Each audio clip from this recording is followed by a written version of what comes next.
नमस्कार, स्वागत है आप सभी का लाइव सिटीज़ पे और मैं हूँ आपके साथ ऋषा। तो दर्शकों, आज के इस वीडियो में हम बात करेंगे थर्ड ट्राइमेस्टर ऑफ प्रेगनेंसी के बारे में। यानी कि महिलाएं जब प्रेग्नेंट होती हैं तो उन्हें 7वें, 8वें और 9वें महीने में किन-किन चीज़ों का ख्याल रखना चाहिए? क्या ऐसी चीज़ें हैं जो नहीं करनी चाहिए? लेबर कब होता है? कब उन्हें हॉस्पिटल जाना चाहिए? और इन सब चीज़ों के बारे में बात करने के लिए हमारे साथ हैं डॉक्टर तन्वी राज, जो कि बिहार की जानी-मानी गायनेकोलॉजिस्ट है। स्वागत है मैम आपका।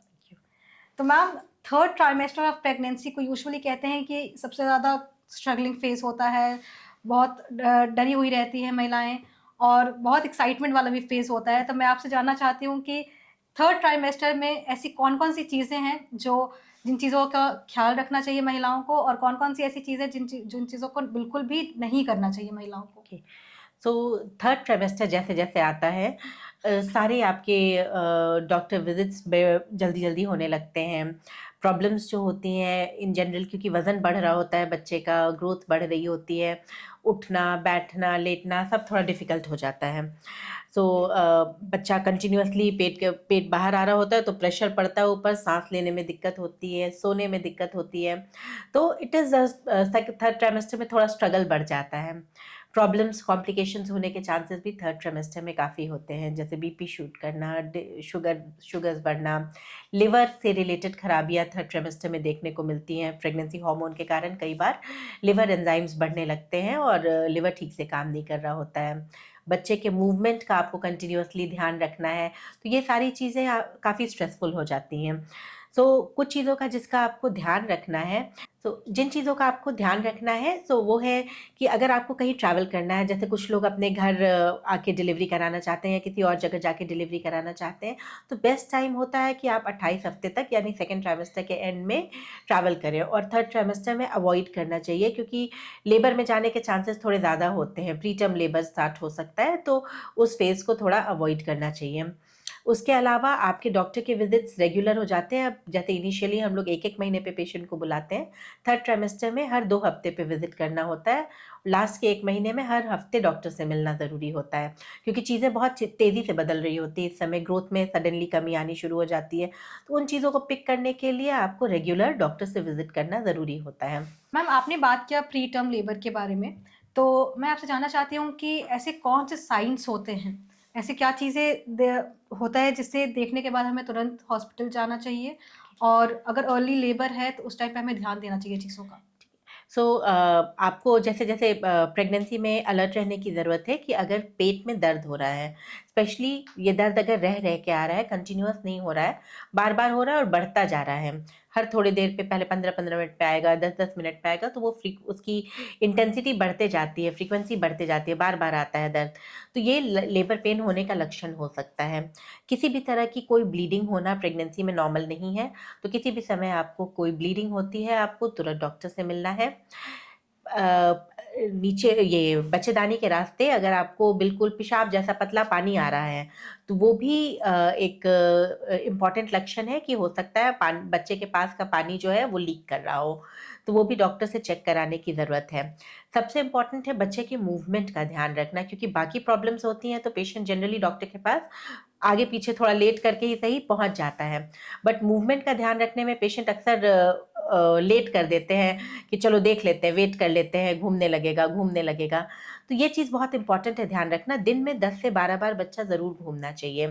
तो उसके लिए हम लोग जो पेशेंट को बताते हैं कि सुबह नाश्ते के बाद, दोपहर के खाने और रात के खाने, जो मेजर मील होती हैं, उसके बाद का 1 घंटा आपको ऑब्ज़र्व करना चाहिए। उस 1 घंटे में बच्चा 3-4 बार घूमना ज़रूरी है। अगर इस तरह से होता है तो दिन में 10-12 मूवमेंट हो जाती हैं। कभी भी अगर लगे कि मूवमेंट नहीं हो रही है, तो कुछ हाई कैलोरी चीज़, मीठा कुछ खाइए या खाना खाइए और अगला 1 घंटा ध्यान दीजिए बच्चे पे कि वो घूमना शुरू कर रहा है या नहीं। अगर मूवमेंट फ़ील होने लगती है, वेल एंड गुड। नहीं होती है, आपको डॉक्टर से तुरंत मिलना है।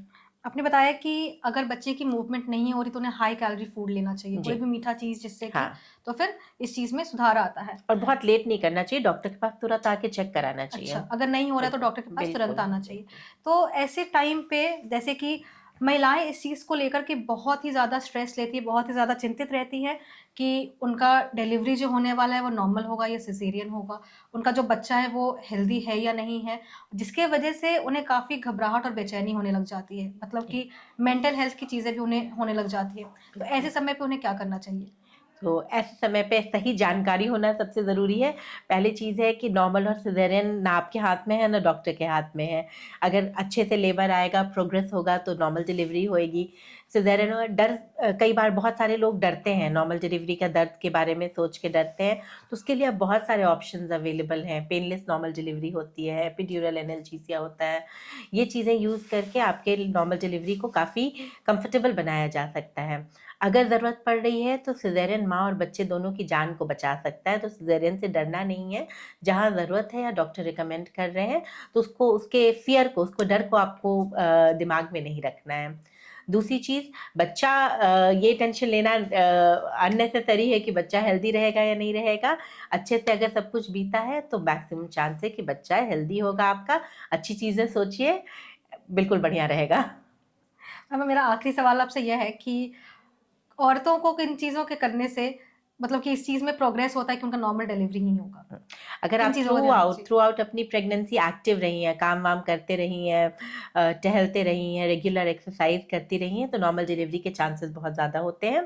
प्रॉब्लम तब आती है जब आपकी सेडेंटरी लाइफ है, यानी आपका दिन भर ऑफिस में बैठने का काम है, बैठे-बैठे काम करती हैं या ज़्यादा वॉकिंग नहीं है, कोई फिज़िकल एक्टिविटी नहीं है। ऐसे केसेस में नॉर्मल डिलीवरी के चांसेस थोड़े कम हो जाते हैं। So best advice that I can give you for normal delivery, 9 महीने आराम से खूब एक्टिव रहिए, तो अपने आप दर्द उठेगा, नॉर्मल डिलीवरी के चांसेस बेटर होंगे। बहुत-बहुत धन्यवाद हमें ये तमाम जानकारी देने के लिए।